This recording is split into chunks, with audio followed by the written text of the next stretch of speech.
dapat disebut dengan teori duplex. Terbentuknya minyak bumi berawal dari jasa training yang berasal dari hewan atau tumbuhan yang telah mati, lalu terbawa air sungai bersama lumpur. Diproses jutaan tahun, lalu mengendap di dasar laut. Setelah itu berubah menjadi bintik-bintik dan gelembung minyak. Gas terakumulasi pada daerah perangkap atau batuan kedap. Setelah itu, gas alam, minyak, dan air terakumulasi sebagai deposit minyak bumi. Komponen penyusun minyak bumi. Komponen penyusun minyak bumi dan gas alam yang terbesar adalah hidrokarbon dengan kandungan senyawa sebesar 90-99% yang terdiri dari sikloalkana, aromatik, dan alifatik jenuh. Unsur terbanyak kedua penyusun minyak bumi adalah belerang dengan kandungan senyawa sebesar 0,7-7% yang terdiri dari alkanatiol dan tiol alkana. Selanjutnya, penyusun minyak bumi adalah nitrogen, oksigen, dan organologam dengan kandungan senyawa sangat kecil sampai 0,9%. Pengolahan minyak bumi. 1 LPG jumlah atom C1 sampai C4 titik didih kurang dari 20 derajat Celcius. 2 bensin jumlah atom C5 sampai C10 titik didih 40 sampai 180 derajat Celcius. 3 nafta atau bensin berat jumlah atom C6 sampai C10 titik didih 70 sampai 180 derajat Celcius. 4. Kerosin atau minyak tanah jumlah atom C11 sampai C14 titik didihnya 180 sampai 250 derajat Celcius. 5. Solar jumlah atom C15 sampai C17 titik didih 250 sampai 300 derajat Celcius. 6.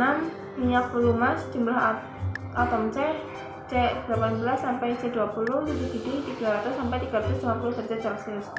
7. Residu atau parafin atau aspal jumlah atom C20 ke atas titik didihnya 350 derajat Celcius ke atas.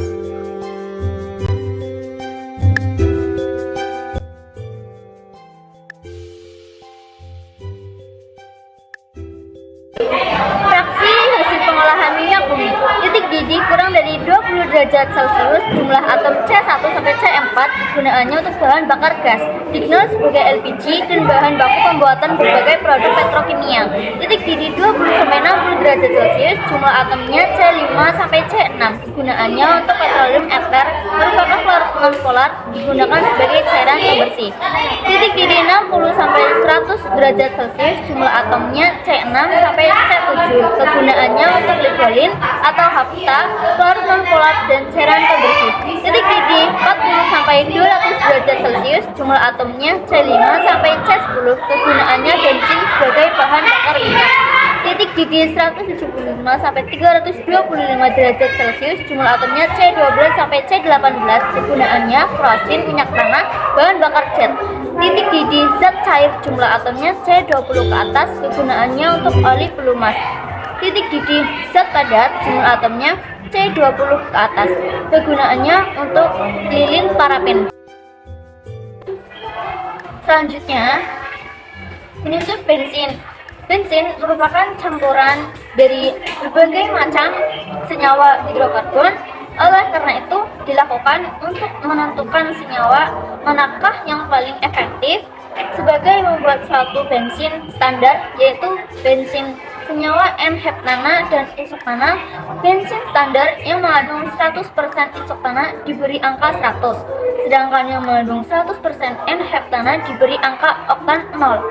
Standar yang mengandung 60% isoktana dan 40% N-heptana diberi angka oktan 60.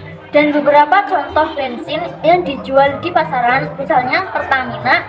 Cabang Pertamina antara lain Premium memiliki oktan 88, Pertalite memiliki oktan 90, Pertamax memiliki oktan 92, Pertamax Plus memiliki oktan 95, Pertamax Turbo memiliki oktan 98. 7.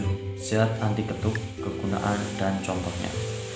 Anti-knocking agent atau zat anti ketuk adalah zat tambahan yang digunakan pada bensin untuk mengurangi detonasi. Disebut juga ketukan pada mesin. Bahan bakar bensin yang terjadi dari berbagai alkana termasuk alkana berantai lurus yang cenderung terbakar tidak merata, menyebabkan fenomena ketukan. atau detonasi yang dapat merusak mesin. Bilangan oktan adalah angka yang menunjukkan kualitas bensin dari segi kehalusan pembakaran. Semakin sedikit ketukan, semakin tinggi bilangan oktannya. Untuk mengurangi ketukan atau menaikkan bilangan oktana, dapat digunakan zat-zat tambahan aditif. Salah satu yang termurah adalah tetraetil timbal, senyawa yang terdiri dari atom timbal yang terikat dengan 4 gugus etil. Walaupun meningkatkan kualitas bensin, penggunaan tetraetil timbal mengakibatkan pelepasan timbal yang terbakar ke udara. Karena timbal merupakan unsur berbahaya, hal ini menimbulkan bahaya dari segi kesehatan. Karena itu, tetraetil timbal mulai ditinggalkan dan dicari senyawa lainnya yang berongkos murah dan dapat mengurangi ketukan. Ferrosena dan senyawa-senyawa turunannya adalah contoh zat anti ketuk yang digunakan selain tetraetil timbal.